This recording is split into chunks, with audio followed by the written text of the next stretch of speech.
আজকের একটা নিউজ দেখার পরে ভাই বিশ্বাস করেন ঝিনাইদহ জেলার মানুষের প্রতি ভালোবাসা অনেক বেড়ে গে ভাই। বিশ্বাস করেন ভাই, আপনিও খুশি হবেন, ভিডিওটা দেখেন। এদিকে ঝিনাইদহে এক শিশুকে ধর্ষণ চেষ্টার অভিযোগে একজনকে পিটিয়ে হত্যা করেছে স্থানীয়রা। বৃহস্পতিবার বিকেলের এই ঘটনা।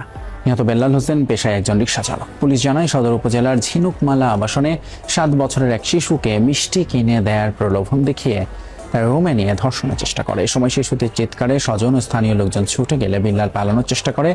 বিক্ষুব্ধ জনতা তাকে ধরে পিটুনি দেয়। হাসপাতালে নেওয়া হলে সন্ধ্যায় চিকিৎসাধীন অবস্থায় বিল্লাল মারা যায়।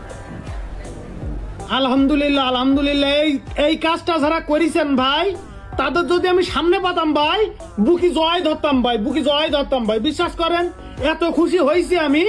দেশে প্রশাসন বলতে কিচ্ছু নেই, আইন বলতে কিচ্ছু নেই ভাই।